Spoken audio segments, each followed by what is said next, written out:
رسولان عظام، صحابہ، تابعین، اولیاء کرام، تمام بزرگان دین کو اس نے معاذ اللہ ناکارہ لوگ کہا، یعنی اللہ کے مقابلے میں ناکارہ کہہ رہے ہیں۔ اب یہاں پر یہ دیکھیں کہ یہ اللہ کی توحید کی آڑ میں، اللہ تبارک تعالیٰ کی بڑائی کی آڑ میں انبیاء کرام علیہ السلام کو معاذ اللہ بکواس کرتے ہیں، انبیاء کرام علیہ السلام کی عزتوں پر جو ہے یہ حملے کرتے ہیں، جس طرح اس نے پیچھے کہا تھا کہ ہر مخلوقہ بڑا ہو یا چھوٹا وہ اللہ کی عزت کے آگے چماڑ سے بھی زیادہ ذلیل ہیں۔ اب بندے کو لگتا ہے یار یہ اللہ کی عزت بیان کر رہے ہیں، بھائی اللہ کی عزت بیان کرنا یہ بہت اچھی بات ہے، لیکن اس انداز سے بیان کرنا کہ جن کو اللہ نے عزت دی ہے بندہ ان کو ذلیل کہے، معاذ اللہ ان کو چماڑ سے بھی زیادہ ذلیل بتائے، اور معاذ اللہ چماڑ کو ان سے زیادہ عزت والا بتائے، معاذ اللہ یہ کون سا توحید بیان کرنے کا طریقہ ہے؟ یہ ہرگز مومنوں کا توحید بیان کرنے کا طریقہ نہیں ہے۔ اور یہاں پر بھی اس نے اللہ تعالیٰ کی طاقت کو بیان کرتے ہوئے اور اللہ تعالیٰ کے فاعل حقیقی ہونے کو بیان کرتے ہوئے معاذ اللہ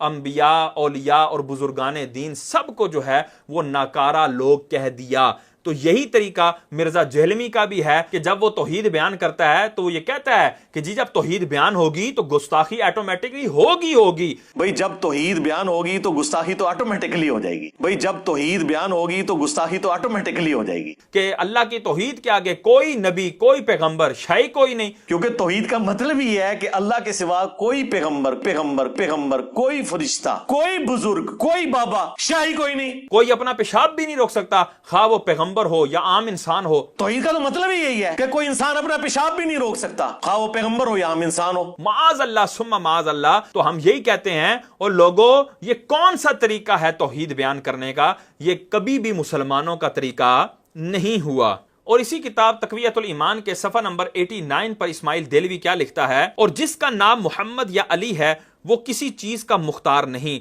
سو ایسا شخص کہ اس کا نام محمد یا علی ہو اور اس کے اختیار میں عالم کے سب کاروبار ہوں، ایسا حقیقت میں کوئی شخص نہیں۔ دیکھیں اہل سنت کا یہ عقیدہ ہے کہ اللہ تبارک و تعالیٰ نے محمد عربی صلی اللہ تعالی علیہ وسلم کو تمام عالم میں تصرف کرنے کی طاقت عطا فرمائی ہے۔ اللہ تبارک تعالیٰ نے اپنے محبوب کو اختیارات عطا فرمائے ہیں۔ اب وہ میرا موضوع نہیں ہے، وگرنہ میں اختیارات مصطفیٰ پر قرآن کی آیات سے اور احادیث صحیحہ سے میں دلائل دیتا۔ انشاءاللہ کسی اور ویڈیو میں اختیارات مصطفیٰ پر بھی تفصیلی گفتگو کروں گا انشاءاللہ، لیکن یہ ہمارا عقیدہ ہے کہ اللہ تبارک و تعالیٰ نے اپنے پیارے محمد مصطفیٰ صلی اللہ تعالی وسلم کو اختیارات عطا فرمائے ہیں، اور اپنے پیارے بندوں کو، اولیاء کرام کو، صحابہ کرام کو بھی کئی طاقتوں سے نوازا ہے، کئی اختیارات عطا فرمائے ہیں۔ تو یہاں پر دیکھیں اسماعیل دہلوی کتنے عامیانہ لہجے میں کیا کہہ رہا ہے؟ جس کا نام محمد یا علی ہے، یعنی حضور سرور کونین کو ٹونٹ کر رہا ہے،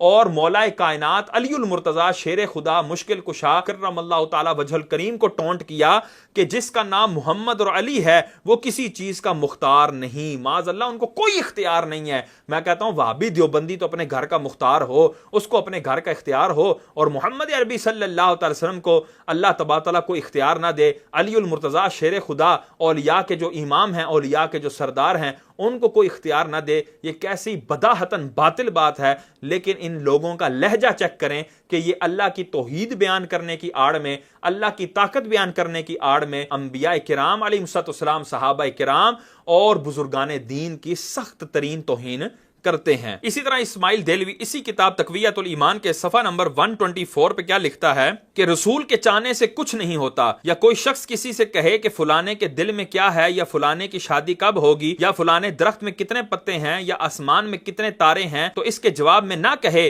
کہ اللہ اور رسول ہی جانے، کیونکہ غیب کی بات اللہ ہی جانتا ہے، رسول کو کیا خبر۔ معاذ اللہ ثم معاذ اللہ۔ یہاں پر دیکھیں وہ کیا کہہ رہا ہے کہ رسول کے چاہنے سے کیا ہوتا ہے، یعنی رسول اللہ اگر چاہ لیں، اللہ کا رسول، اللہ کا نبی کچھ چاہے تو اس کے چاہنے سے کیا ہوتا ہے، معاذ اللہ۔ حالانکہ یہاں رسول چاہیں تو اللہ تبارک تعالیٰ قبلے بدل دیتا ہے، اپنی نماز بھی پوری نہیں ہونے دیتا، نماز کے دوران ہی قبلہ بدلنے کے حوالے سے ارشاد فرما دیتا ہے، اور اللہ تبارک و تعالیٰ اپنے پیارے محبوب کی رضا چاہتا ہے کہ اللہ تعالیٰ فرماتا ہے وَلَسَوْفَ يُعْطِيكَ رَبُّكَ فَتَرْضَىٰ، اے میرے محبوب تیرا رب تجھے اتنا دے گا کہ تو راضی ہو جائے گا۔ تو اللہ تعالیٰ تو محبوب کی رضا چاہ رہا ہے، اسی لیے سیدی و سندی اعلیٰ حضرت امام احمد رضا خان فاضل بریلوی رحمۃ اللہ تعالیٰ علیہ فرماتے ہیں خدا کی رضا چاہتے ہیں دو عالم، خدا چاہتا ہے رضائے محمد، تو اللہ تبارک و تعالیٰ تو اپنے محبوب کی رضا چاہ رہا ہے، اس کی چاہ میں، محبوب کی چاہ میں اللہ کی چاہ ہے، تو یہ کہتا ہے رسول کے چاہنے سے کیا ہوتا ہے، اور اس کے بعد کتنے عامیانہ لہجے سے یہ بات کر رہا ہے کہ غیب کی خبر تو اللہ ہی کے پاس ہے،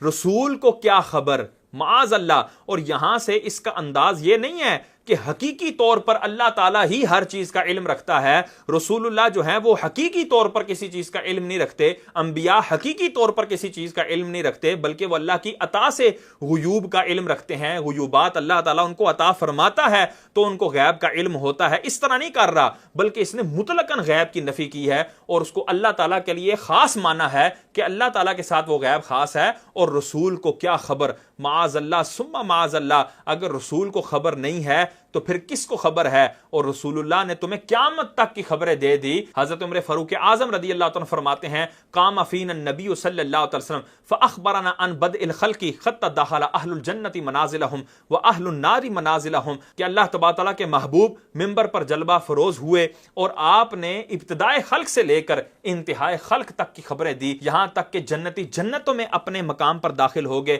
اور دوزخی دوزخ میں اپنے مقامات پر داخل ہو گئے، یعنی یہ بھی فرما دیا کہ کون کون جنت میں جائے گا اور کون کون دوزخ میں جائے گا، اور اتنا تفصیل سے آپ نے تمام غیب کو بیان فرمایا۔ اور یہ اسماعیل دہلوی کیا لکھ رہا ہے کہ رسول کو کیا خبر ہے؟ اور اسی کتاب تقویۃ الایمان کے صفحہ نمبر 129 پر اسماعیل دہلوی لکھتا ہے یعنی انسان سب آپس میں بھائی ہیں، جو بڑا بزرگ ہو وہ بڑا بھائی ہے، سو اس کی بڑے بھائی کی سی تعظیم کیجئے، اور مالک سب کا اللہ ہے، بندگی اس کو چاہیے۔ اس حدیث سے معلوم ہوا کہ اولیاء و انبیاء، امام و امام زادہ، پیر و شہید، یعنی جتنے اللہ کے مقرب بندے ہیں وہ سب انسان ہی ہیں اور بندے عاجز اور ہمارے بھائی۔ یہاں پر دیکھیں معاذ اللہ انبیاء کرام کو بڑا بھائی اور اپنے آپ کو چھوٹا، اور بڑے بھائی سے ہی عزت کرنی چاہیے انبیاء کی۔ معاذ اللہ میں کہتا ہوں مسلمانوں، کیا تم یہ سوچ سکتے ہو کہ ہم نبی کریم صلی اللہ تعالی وسلم کی اپنے بڑے بھائی جتنی عزت کریں؟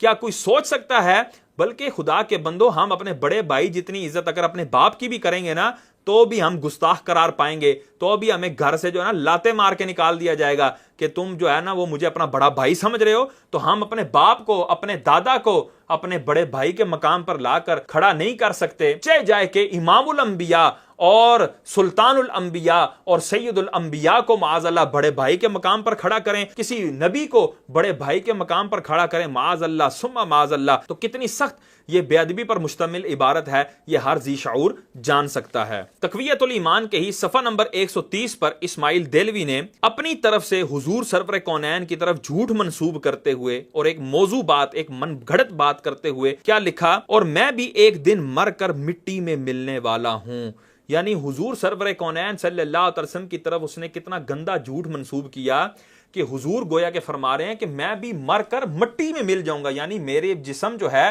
وہ معاذ اللہ مٹی کھا لے گی، زمین کھا لے گی۔ حالانکہ اہل سنت کا عقیدہ کیا ہے، اہل سنت کا نظریہ کیا ہے، یہ سنن ابن ماجہ کے اندر 1637 حدیث پاک، سنن ابی داود کے اندر 1046 نمبر حدیث پاک، سنن نسائی کے اندر 1371 نمبر حدیث پاک، مسند امام احمد بن حنبل کے اندر 16162 نمبر حدیث پاک، مستدرک للحاکم کے اندر 1068 نمبر حدیث پاک ہے کہ حضور سرور کونین صلی اللہ علیہ وسلم فرماتے ہیں ان اللہ حرم علی الارض ان تاکل اجساد الانبیاء فنبی اللہ حی یرزق، کہ بے شک اللہ تبارک و تعالی نے زمین پر حرام کر دیا ہے کہ وہ نبیوں کے جسموں کو کھائے، تو اللہ کا نبی زندہ ہے اور رزق دیا جاتا ہے۔ تو یہاں پر بالکل واضح طور پر حضور سرور کونین اپنی زندگی کے حوالے سے اور اپنے جسم کی سلامتی کے حوالے سے خبر دے رہے ہیں، لیکن یہ بدبخت اسماعیل دہلوی جو ہے وہ کتنے گندے انداز میں کہہ رہا ہے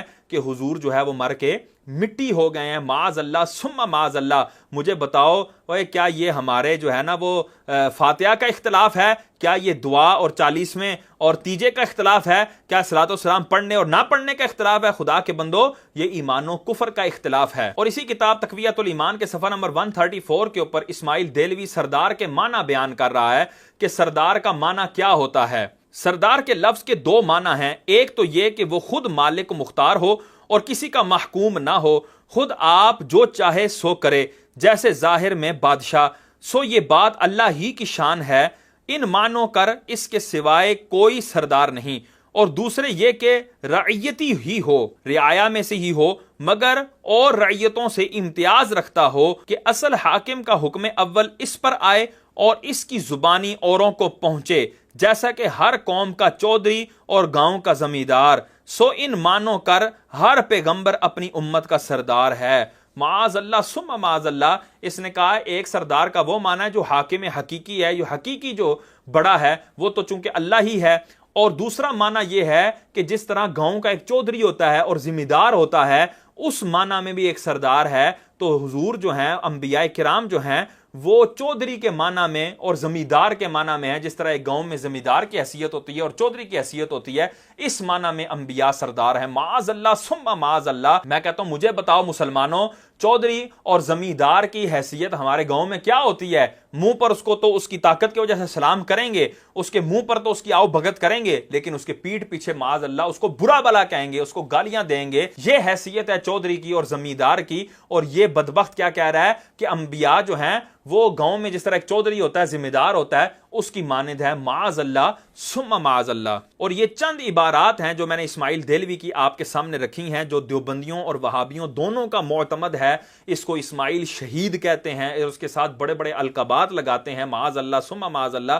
جس نے اتنی گندی اور غلیظ عبارات انبیاء علیہ السلام کے حوالے سے کہی ہوئی ہیں۔ اور اس تقویۃ الایمان کے حوالے سے اشرف علی تھانوی، یہ دیوبندیوں کا حکیم الامت ہے، اور اس کو جو ہے وہ کیا سے کیا القابات دیتے ہیں، اور یہ ان کا معتمد اور معتبر عالم ہے، پیشوا ہے۔ وہ ارواح ثلاثہ کے اندر صفحہ نمبر 83 پر لکھتا ہے کہ کچھ مولویوں کو اسماعیل دہلوی نے جمع کیا اور ان کے سامنے تقویۃ الایمان پیش کی اور فرمایا میں نے یہ کتاب لکھی اور میں جانتا ہوں کہ اس میں بعض جگہ ذرا تیز الفاظ بھی آ گئے ہیں اور بعض جگہ تشدد بھی ہو گیا ہے، مثلا ان امور کو جو شرک خفی تھے شرک جلی لکھ دیا گیا ہے۔ ان وجوہ سے مجھے اندیشہ ہے کہ اس کی اشاعت سے شورش ضرور ہوگی۔ تو یہاں پر دیکھیں، اس نے یہ اسماعیل دہلوی نے اپنے مولویوں کے سامنے اس بات کا اقرار کیا ہے کہ اس کے اندر تیز الفاظ ہو گئے ہیں، اور یہاں تک میں نے اس میں تشدد اور شدت سے کام لیا ہے کہ جو شرک خفی تھا، یعنی شرک خفی جو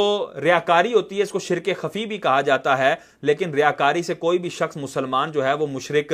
نہیں ہوتا، لیکن جو شرک جلی ہوتا ہے، واضح طور پر شرک کرنا کہ عبادت ہی اللہ کے علاوہ کسی اور کی کرنا، یہ شرک جلی ہے، واضح شرک ہے، اور جو اس کا مرتکب ہوگا وہ مشرک قرار پائے گا۔ تو اس نے واضح اقرار کیا، اور اس بات کو، اس اقرار کو کون لکھ رہا ہے؟ اشرف علی تھانوی، ان کا حکیم الامت، اپنے ارواح ثلاثہ کتاب کے صفحہ نمبر 83 پر لکھ رہا ہے کہ اسماعیل دہلوی نے کہا جو شرک خفی تھا، یعنی جس سے مسلمان مشرک نہیں ہوتا تھا، اس کو میں نے شرک جلی لکھ دیا ہے، یعنی اس سے میں نے اس مسلمان کو مشرک بنا دیا ہے، معاذ اللہ۔ اور اس کے اوپر جو ہے وہ کوئی ندامت کا اظہار نہیں کر رہا کہ مجھے اس کو ٹھیک کر لینا چاہیے یا مجھے اس میں درستگی کرنی چاہیے، نہ نہ نہ، اس پر بالکل جو ہے یہ بندہ جو ہے وہ مطمئن ہے۔ اور آگے کیا کہہ رہا ہے؟ اگر میں یہاں رہتا تو ان مضامین کو میں 8-10 برس میں بتدریج بیان کرتا، یعنی ایک دم اس تقویۃ الایمان کو اشاعت میں نہ لے کر آتا، ایک دم اس کو کتاب کی صورت میں نہ لے کر آتا، بلکہ 8-10 برس لگا کر بتدریج اس کو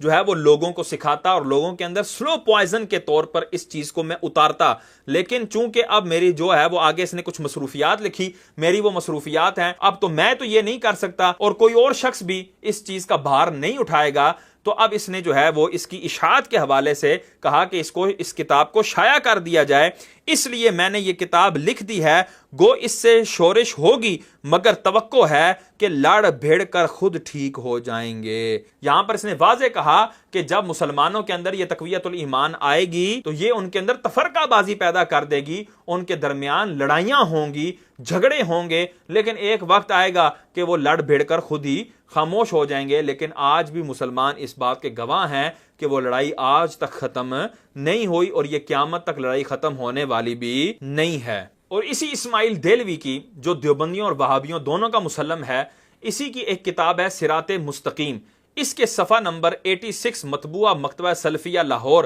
اس میں اسماعیل دہلوی لکھتا ہے بمقتدائے ظلماتم بعدها فوق بعد از وسوسہ زنا خیال مجامعت زوجہ خود بہتر از و صرف ہمت بسوئے شیخ و امثال آن از معظمین گو جناب رسالت معاب باشن بچندی مرتبہ بد تر از استغراق در صورت گاؤ وخرے خود است، یعنی زنا اور بیوی سے جماع کا خیال بہتر ہے، اور اسی طرح شیخ اور ان کی مثل معظم لوگوں یہاں تک کہ جناب رسالت معاب صلی اللہ علیہ وسلم کے خیال میں ڈوبنا گائے اور گدے کے خیال میں ڈوبنے سے بدتر ہے۔ معاذ اللہ، اور اس نے کیا الفاظ استعمال کیے کہ حضور کا خیال یہ گائے اور گدے کے خیال سے بدتر ہے، بدتر، معاذ اللہ ثم معاذ اللہ۔ اچھا، اس گروہ کا ایک مشہور عقیدہ یہ بھی ہے کہ معاذ اللہ ثم معاذ اللہ، اللہ تبارک و تعالی جیسی سچی ہستی وہ بھی جھوٹ بول سکتی ہے، معاذ اللہ ثم معاذ اللہ۔ خلیل احمد امبیٹوی سہارنپوری، یہ ان کا ایک بہت بڑا عالم ہے، ان کا مقتدا ہے اور ان کا پیشوا ہے۔ وہ اپنی کتاب براہین قاطعہ صفحہ نمبر 7 کے اوپر کیا لکھتا ہے کہ امکان کذب کے خلف وعید کی فرع ہے جو قدماء میں مختلف فی ہو چکا ہے، اس پر تان کرتا ہے۔ اس صفحہ نمبر 6-7 کے اوپر اس نے یہ گفتگو کی ہے کہ جو کذب ہے یعنی جھوٹ ہے، یہ اللہ کے لیے ممکن ہے کہ اللہ جھوٹ بول سکتا ہے، معاذ اللہ ثم معاذ اللہ۔ اس حوالے سے فتاوی رشیدیہ کے اندر ان کا عالم مفتی رشید احمد گنگوئی جو ہے، اس نے ایک خط جو ہے اس کو نقل کیا، ایک سوال اور ایک جواب کو نقل کیا، ایک شبہ تھا اور اس کا اشکال جو ہے وہ نقل کیا، یہ آپ کے سامنے شو بھی ہو رہا ہے۔ شبہ کیا ہے جی؟ براہین قاطعہ میں یہ لکھا ہے کہ اللہ تعالیٰ سے کذب ممکن ہے، اس مسئلے کی وجہ سے کتب الہیہ میں احتمال جھوٹ کا پیدا ہو سکتا ہے، یعنی مخالفین کہہ سکتے ہیں کہ شاید یہ قرآن ہی جھوٹا ہے اور اس کے احکام ہی غلط ہیں، اور براہین قاطعہ کی اس تحریر کی وجہ سے بہت لوگ گمراہ ہو گئے۔ تو یہ دیکھیں، یہ ایک شبہ جو ہے اس کا ذکر کیا گیا، اور بالکل یہی چیزیں لازم آئیں گی جب تم اللہ تبارک تعالیٰ کے لیے کس جھوٹ جو ہے وہ ممکن مانو گے کہ اللہ جھوٹ بول سکتا ہے، تو معاذ اللہ پھر قرآن کی کیا حیثیت رہی؟ قرآن کے اوپر کس کو جو ہے وہ یقین آئے گا؟ اور مخالفین جو قرآن کا رد کرنے والے ہیں وہ تو ان کو تو ایک آلہ مل گیا، ان کو تو ایک ہتھیار مل گیا، وہ کہیں گے جی بالکل معاذ اللہ ثم معاذ اللہ قرآن تو بالکل جھوٹا ہے، کیونکہ انہوں نے لکھا ہے کہ اللہ تعالیٰ جھوٹ بول سکتا ہے، تو جب جھوٹ بول سکتا ہے تو یہ قرآن بھی سارا کا سارا جھوٹا ہے، معاذ اللہ ثم معاذ اللہ۔ اور پھر اس بندے نے اس بات کا بھی ذکر کیا کہ براہین قاطعہ کی اس عبارت سے کئی لوگ گمراہ بھی ہوئے ہیں۔ تو اب اس کا جواب بیان کرتے ہوئے رشید احمد گنگوئی نے جو جواب نقل کیا ہے، اس جواب کا ایک حصہ ہے، چنانچہ اہل عقل پر مخفی نہیں، پس مذہب جمی محققین اہل اسلام و صوفیاء کرام و علماء اعظام کا اس مسئلے میں یہ ہے کہ کذب داخل تحت قدرت باری تعالی ہے، یعنی معاذ اللہ ثم معاذ اللہ جو جھوٹ ہے وہ اللہ کی قدرت کے تحت داخل ہے، یعنی اللہ جھوٹ بول سکتا ہے۔ تو کس طرح قرآن کے اندر جھوٹ کا شائبہ پیدا کر رہے ہیں؟ پچھلے دنوں طارق مسعود نے معاذ اللہ قرآن کے حوالے سے جو گندی زبان استعمال کی تھی حضور سرور کونین صلی اللہ علیہ وسلم کے حوالے سے، اور اسی طرح جو کاتبین وحی صحابہ تھے ان کے حوالے سے جو گندی زبان استعمال کی تھی، یہ اس کے اپنے بڑوں کا اثر ہے اور اس کے بڑوں کی تربیت ہے کہ اس کے بڑوں نے اس انداز سے معاذ اللہ توحید بیان کی ہے کہ معاذ اللہ انبیاء کی گستاخیاں کی ہیں اور اولیاء کرام کی گستاخیاں کی ہیں، صحابہ کرام کی گستاخیاں کی ہیں۔ تو یہ بھی جو ہے وہ کہہ رہا تھا کہ جی میں تو قرآن پاک کا اعجاز بیان کر رہا تھا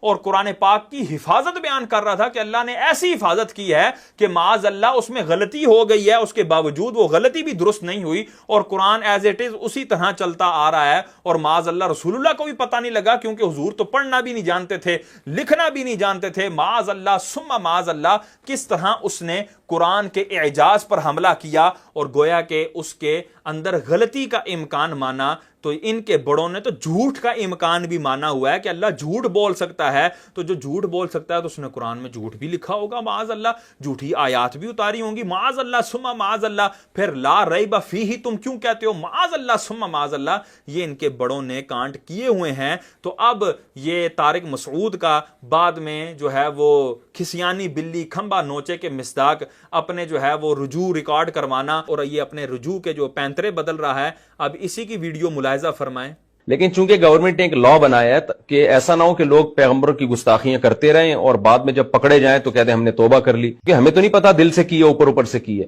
تو اس لیے جو گورنمنٹ لا ہے وہ یہی ہے کہ اگر کوئی شخص کھلے لفظوں میں پیغمبر صلی اللہ علیہ وسلم کی گستاخی کرے گا،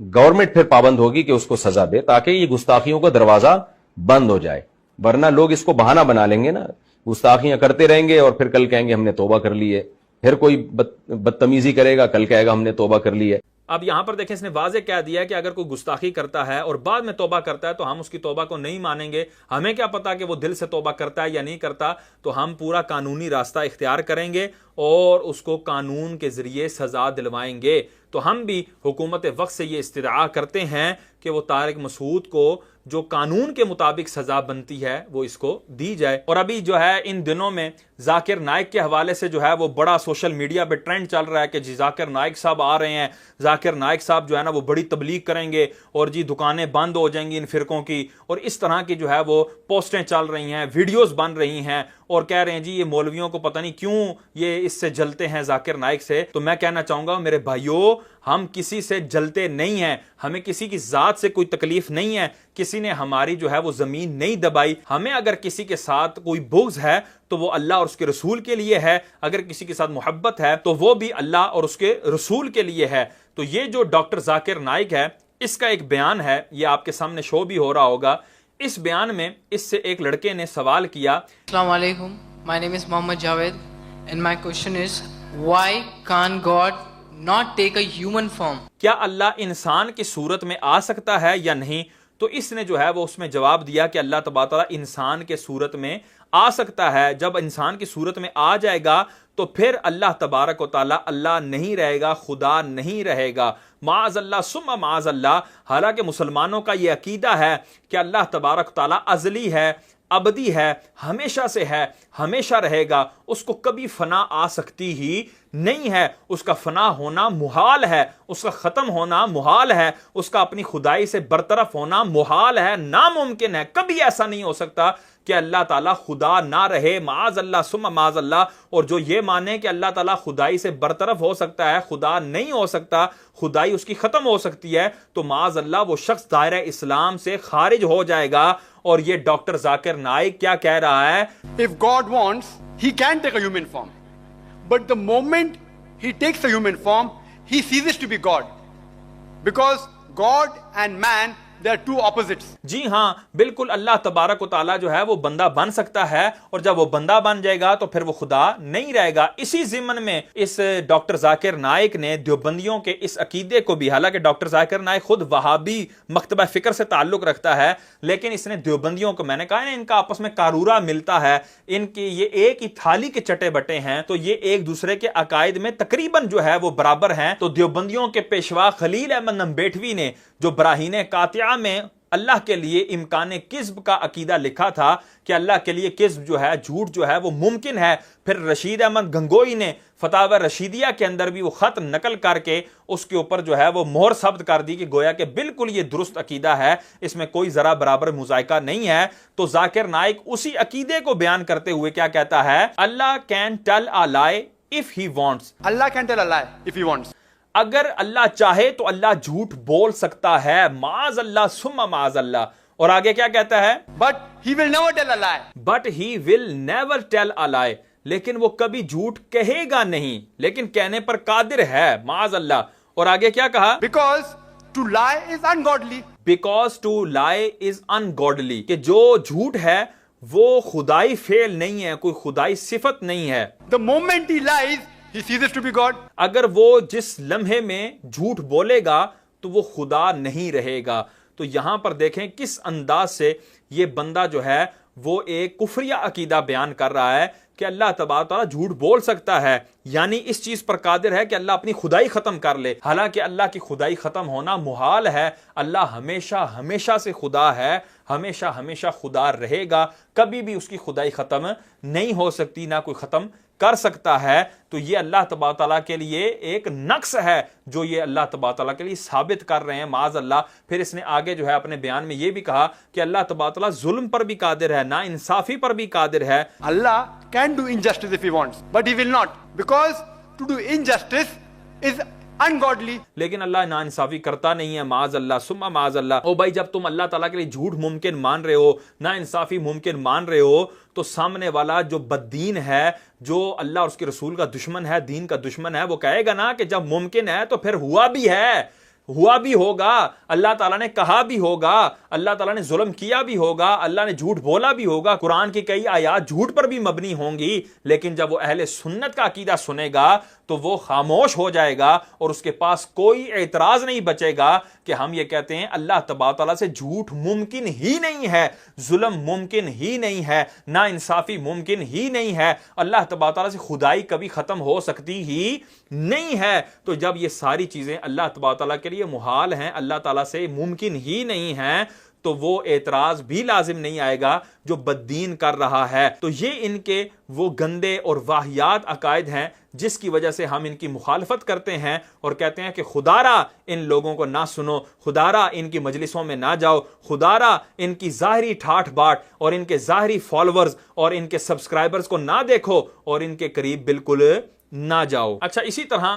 ان دیوبندیوں کا ایک بہت بڑا علامہ ہے اور ان کے دیوبند مدرسے کا بانی بھی ہے قاسم نانوتوی, جس کو یہ قاسم العلوم بھی کہتے ہیں اور بڑے بڑے القابات دیتے ہیں, اور اس کو بھی اپنا معتمد اور معتبر عالم گردانتے ہیں. اس نے اپنی کتاب تحذیر الناس کے اندر حضور سرور کونین صلی اللہ علیہ وسلم کی ختم نبوت کا انکار کیا ہے, اور کس انداز سے اس نے انکار کیا ہے یہ آپ کے سامنے صفحہ شو ہو رہا ہے. صفحہ نمبر 4 اور 5 کے اوپر یہ مطبوع ہے دارالاشاعت کراچی کی. اس پر قاسم نانوتوی جو ہے وہ لکھتا ہے, سو عوام کے خیال میں تو رسول اللہ صلی اللہ تعالی وسلم کا خاتم ہونا بئی معنی ہے کہ آپ کا زمانہ انبیاء سابق کے بعد, یعنی پہلے انبیاء کے بعد, اور آپ سب میں آخری نبی ہیں, مگر اہل فہم پر روشن ہوگا کہ تقدم یا تأخر یعنی پہلے ہونا یا بعد میں ہونا بالذات کچھ فضیلت نہیں. یہاں پر دیکھیں قاسم نانوتوی نے خاتم النبیین کا جو معنی تمام امت نے لیا, ساری امت کا اس بات پر اجماع ہے, بلکہ رسول اللہ صلی اللہ علیہ وسلم نے وہ معنی لیا کہ خاتم النبیین کا معنی آخری نبی ہے, کہ آپ کے بعد اب کوئی نیا نبی نہیں پیدا ہوگا, آپ سب سے آخری نبی ہیں. حضور نے اس کو کئی ایک احادیث میں واضح الفاظ کے اندر بیان فرمایا کہ میرا خاتم النبیین ہونا بئی معنی ہے کہ میں آخری نبی ہوں, سب سے آخر میں نبی ہوں. اس نے اس کو عوام کا خیال قرار دیا, معاذ اللہ رسول اللہ کی بات کو اس نے عوام کا خیال قرار دیا, پوری امت کے اجماع کو اس نے عوام کا خیال قرار دیا, اور پھر کیا کہا, اہل فہم پر روشن ہے, یعنی معاذ اللہ کہ حضور کو خاتم النبیین بمعنی آخری نبی ماننا یہ عوام کا خیال ہے, اور یہ اہل فہم سے یہ لوگ ہٹ کر ہیں, یعنی جن کو یہ لگتا ہے کہ حضور آخری نبی ہیں وہ اہل فہم نہیں ہے. معاذ اللہ یہ فتویٰ خود رسول اللہ پر لگتا ہے کہ معاذ اللہ رسول اللہ بھی اہل فہم نہیں ہے, تمام مومنین بھی اہل فہم نہیں ہے, تمام صحابہ بھی اہل فہم نہیں ہے, معاذ اللہ ثم معاذ اللہ. پھر مزید صفحہ نمبر 18 پر لکھتا ہے, بلکہ بالفرض آپ صلی اللہ علیہ وسلم کے زمانے میں بھی کہیں اور کوئی نبی ہو, جب بھی آپ صلی اللہ علیہ وسلم کا خاتم ہونا بدستور باقی رہتا ہے. یعنی معاذ اللہ کہ اگر حضور کے زمانے میں بھی کوئی اور نبی آ جائے, کوئی نیا نبی آ جائے, تو حضور بدستور خاتم رہیں گے, بھائی آخری نبی رہیں گے. بھائی یہ کیسے ممکن ہو سکتا ہے کہ جی جیسے کہا جائے کہ جی کوئی اور خدا آ جائے تب بھی اللہ تعالیٰ جو ہے وحدہ لا شریک ہی رہے گا, اور جب دوسرا خدا آ گیا تو اللہ تعالیٰ وحدہ لا شریک تو نہ رہا کہ وہ خدا دوسرا خدا جو ہے وہ پہلے خدا کے شریک ہو گیا معاذ اللہ, اور اللہ تعالیٰ سے شرک لازم آ گیا معاذ اللہ ثم معاذ اللہ. تو یہ کیسے ہو سکتا ہے کہ حضور سب سے آخری نبی ہوں, کہ اب آپ کے بعد کسی بندے کو نبوت نہیں ملے گی, کوئی نیا نبی پیدا نہیں ہوگا. تو اب یہ کوئی کہے کہ جی کوئی نیا نبی آ بھی گیا ہے پھر بھی اس معنی کے اندر تبدیلی نہیں ہوگی, تو کتنی احمقانہ اور کتنی بے وقوفانہ یہ بات ہے, یہ ہر ذی شعور جان سکتا ہے. اور یہاں پر بالکل ختم نبوت کا انکار کیا جا رہا ہے. اور اسی کتاب کے صفحہ نمبر 34 کے اوپر کیا لکھتا ہے, بلکہ اگر بالفرض بعد زمانہ نبوی بھی کوئی نبی پیدا ہو تو بھی خاتمیت محمدی میں کچھ فرق نہ آئے گا, چہ جائے کہ آپ کے معاصر کسی اور زمین میں, یا فرض کیجئے اسی زمین میں کوئی اور نبی تجویز کیا جائے. یعنی معاذ اللہ اگر حضور کے زمانے کے بعد بھی اگر کوئی نبی آ جاتا ہے تب بھی خاتمیت محمدی میں فرق نہیں آئے گا, یعنی حضور خاتم النبیین ہی رہیں گے اور وہ نیا نبی بھی آ جائے گا. تو میں کہتا ہوں مسلمانوں, تو پھر تم جو ہے وہ قادیانیوں کو کافر کیوں کہتے ہو؟ مان لو نا معاذ اللہ یہ دیوبندی جتنے بھی ہیں یہ اپنے قاسم نانوتوی کی بات مانتے ہوئے اس کانے دجال کو نبی مان لینا کہ حضور سرور کونین تو خاتم الانبیاء ہیں ہی ہیں، خاتم المرسلین ہیں ہی ہیں، اور آپ کے بعد اب کوئی نیا نبی آیا ہے تو آپ کی خاتمیت میں تو کوئی فرق نہیں آیا، تمہارے مطابق تو ختم نبوت کا مسئلہ ٹوٹتا ہی نہیں ہے، تمہارے مطابق تو ختم نبوت پہ کسی طرح آنچ آ سکتی ہی نہیں ہے، بے شک کوئی نبی آتا رہے، کوئی جو ہے نبوت کا دعویٰ کرتا رہے، تمہارے مطابق تو کچھ بھی مسئلہ نہیں ہوگا، یہ تو ہمیں مسئلہ ہے، یہ ہمارے لیے جو ہے وہ امتحان کی بات ہے کہ اللہ تبارک تعالیٰ کے آخری نبی کے بعد اب یہ کانا دجال جو ہے وہ معاذ اللہ جھوٹا نبوت کا دعویٰ کر رہا ہے، اور ہم اس کو جھوٹا کہنے میں اور ختم نبوت پر پہرا دینے میں بالکل حق بجانب ہیں، اور یہ لوگ جو ہے وہ کس انداز سے جو ہے وہ ختم نبوت کا انکار کر رہے ہیں، اور تحذیر الناس کی اسی بات کو قادیانیوں نے اپنی دلیل کے طور پر پیش کیا تھا کہ دیکھو ان کا امام جو ہے، مسلمانوں کا امام یہ کہہ رہا ہے، یعنی یہ قاسم نانوتوی یہ کہہ رہا ہے کہ اگر بالفرض حضور نبی کریم کے بعد بھی، زمانے کے بعد بھی کوئی نبی آ جائے تو آپ کی خاتمیت محمدی میں کوئی فرق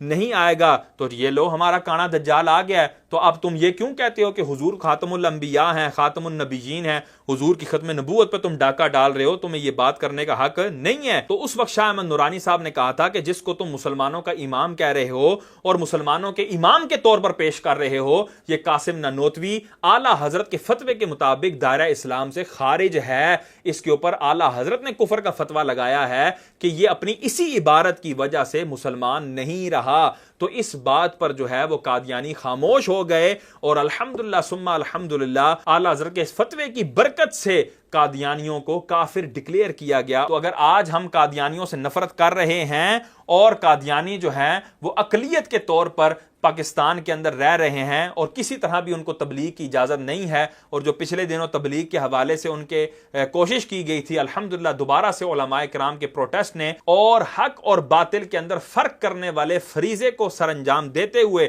علماء کرام نے جب پروٹیسٹ کیا تو الحمدللہ وہ سپریم کورٹ نے بھی فیصلہ واپس لے لیا۔ تو یہ اعلیٰ حضرت کے ایک فتوے کا صدقہ ہے۔ اسی طرح اہل سنت کا یہ عقیدہ ہے کہ نبی سے کوئی بھی امتی کسی طرح سے بھی نہیں بڑھ سکتا، نہ علم میں، نہ عمل میں، نہ تقوی میں، نہ ظاہراً نہ باطناً، کسی طرح سے بھی نہیں بڑھ سکتا۔ اب آپ دیکھیں ان کا جو قاسم نانوتوی ہے، قاسم العلوم ہے ان دیوبندیوں کا، ان کا معتمد عالم، وہ اپنی تحذیر الناس صفحہ نمبر 7 کیا لکھتا ہے کہ انبیاء اپنی امت سے ممتاز ہوتے ہیں تو علوم ہی میں ممتاز ہوتے ہیں، باقی رہا عمل، اس میں بسا اوقات بظاہر امتی مساوی ہو جاتے ہیں بلکہ بڑھ جاتے ہیں۔ معاذ اللہ ثم معاذ اللہ کہ ایک نبی سے اس کا امتی عمل میں برابر ہو جائے گا یا اس سے بھی بڑھ جائے گا، یعنی نبی سے بھی زیادہ اعمال کر بیٹھے گا۔ معاذ اللہ ثم معاذ اللہ، یہ ان کا کتنا گندا عقیدہ ہے۔ مجھے بتاؤ مسلمانوں، کیا ہم اس کو گندا نہ کہیں،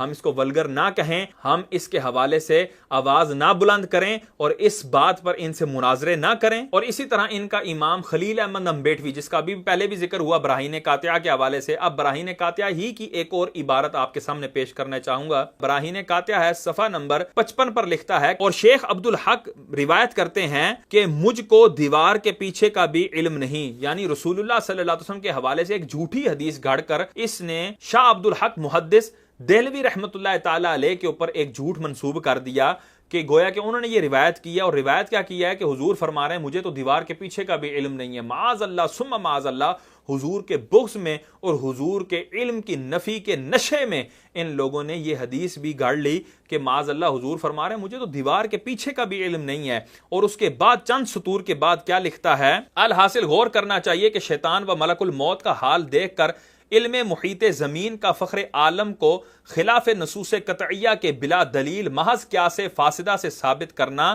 شرک نہیں تو کون سا ایمان کا حصہ ہے کہ شیطان و ملک الموت کو یہ وسعت نص سے ثابت ہوئی، فخر عالم کی وسعت علم کی کون سی نص قطعی ہے کہ جس سے تمام نصوص کو رد کر کے ایک شرک ثابت کرتا ہے۔ یہاں پر معاذ اللہ ثم معاذ اللہ خلیل احمد امبیٹوی نے شیطان کے علم کو حضور سرور کونین صلی اللہ علیہ وسلم کے علم سے زیادہ قرار دیا ہے، اور پھر کہتا ہے کہ شیطان کا علم پوری زمین کو گھیرے ہوئے ہے، اور یہ بات جو ہے وہ نص سے ثابت ہے، یعنی قرآن سے ثابت ہے، معاذ اللہ احادیث سے ثابت ہے، جبکہ یہ جو ہے اگر یہی بات حضور کے لیے ثابت کی جائے کہ حضور کا علم جو ہے وہ پوری دنیا کو گھیرے ہوئے ہے تو اس سے شرک لازم آ جائے گا. او بھائی یہ کون سا شرک ہے جو شیطان کے لیے ثابت کرو تو شرک نہیں بنتا, وہ عین عبادت بن جاتا ہے, بلکہ نصوص سے جو ہے وہ ثابت ہو جاتا ہے. اور اگر اس کو حضور سرور کونین کے لیے مانا جائے تو وہ شرک بن جاتا ہے. لا حول ولا قوت الا باللہ العلی العظیم. کہ یہ دیکھو یہ شیطان کے کتنے حق میں ہیں کہ شیطان کے لیے تو ایسا علم مان رہے ہیں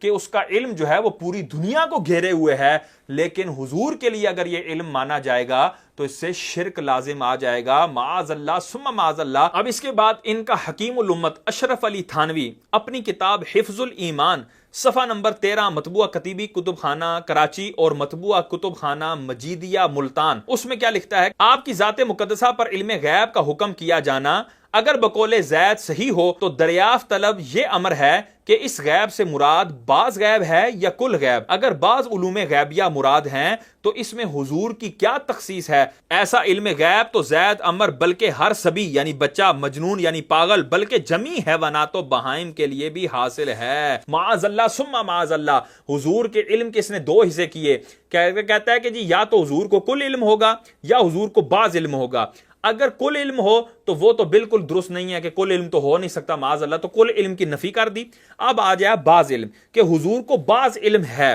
اب وہ بعض علم کیسا ہے؟ تو کہتا ہے وہ بعض علم ہر سبی و مجنون یعنی ہر بچے, ہر پاگل, بلکہ جمی حیوانات و بہائم کو یعنی جتنے بھی چرند پرند حیوانات ہیں ان سب کو حاصل ہے. معاذ اللہ ثم معاذ اللہ. یعنی حضور کو جتنا علم ہے اتنا تمام جانوروں کو بھی علم ہے, بچوں کو بھی علم ہے, پاگلوں کو بھی اتنا علم ہے. معاذ اللہ. میں کہتا ہوں ہمارا ایک ادنا سا طالب علم ہو اور اس کو کہہ دیا جائے کہ تیرا تو بچوں والا علم ہے, تیرا تو پاگلوں والا علم ہے, تیرا تو معاذ اللہ جانوروں والا علم ہے, تو وہ بھی غصہ کر جائے تو چے جائے کہ امام الانبیاء اور سردار انبیاء اور جن کے حوالے سے اللہ فرمائے وَعَلَّمَكَ مَا لَمْ تَكُنْ تَعْلَمْ وَكَانَ فَضْلُ اللَّهِ عَلَيْكَ عَظِيمًا. اے میرے محبوب ہم نے آپ کو وہ کچھ سکھا دیا جو آپ نہ جانتے تھے, اور یہ اللہ کا فضل عظیم ہے, اتنا بڑا فضل ہے. اور اللہ اس کو فضل عظیم کہے اور یہ کہے کہ معاذ اللہ اتنا علم تو ہر بچے, ہر پاگل اور بلکہ جمی حیوانات و بہائم کو حاصل ہے. معاذ اللہ.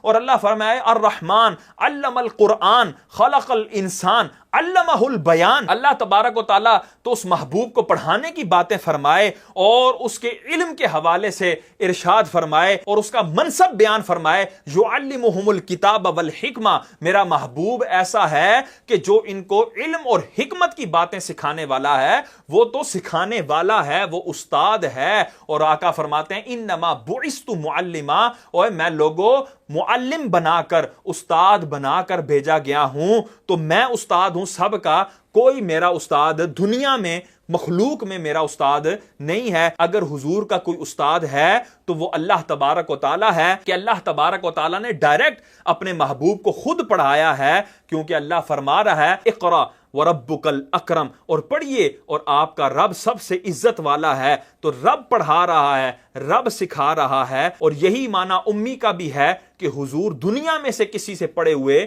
نہیں ہیں. اسی لیے سیدی اعلیٰ حضرت نے اس کا ترجمہ بے پڑھے کیا, ان پڑھ نہیں کیا. معاذ اللہ. ان پڑھ تو جاہل کو کہتے ہیں, بے پڑھا یعنی کسی سے دنیا میں نہ پڑھا ہوا بلکہ ڈائریکٹ اپنے خالق سے, اپنے مالک سے, اپنے اللہ سے پڑھا ہوا. یہ حضور کا منصب ہے, یہ حضور کا سٹیٹس ہے. جبکہ یہ لوگ کس انداز سے اور کتنے گندے انداز سے حضور کا سٹیٹس بیان کرتے ہیں. معاذ اللہ ثم معاذ اللہ. تو لوگوں, مسلمانوں, یہ ہے ہمارا ان کے ساتھ اختلاف, یہ ہے ہمارا ان کے ساتھ جھگڑا. اس بات پر ان سے مناظرے ہوتے ہیں, اس بات پر ان سے مباحثے ہوتے ہیں, اور انہی عقائد کی وجہ سے ہم ان کے خلاف بیانات بھی کرتے ہیں, ہم ان کے خلاف تحریرات بھی لکھتے ہیں, تصنیفات بھی کرتے ہیں. تو خدا کے بندو, یہ ہمارا کوئی ذاتی اختلاف نہیں, اور یہ کوئی 40ویں 10ویں تیجے اور دیگوں کا اور چاولوں کا اختلاف نہیں ہے. اور خدا کے بندو, یہ درود پاک کے مستحب ہونے یا نہ ہونے کا اختلاف نہیں ہے. یہ تو فقط تم لوگوں کو لالی پاپ دیا گیا ہے تاکہ اتنی گندی عبارات کی طرف تمہاری نظر نہ جا سکے. اب مسلمانوں ذرا توجہ کرو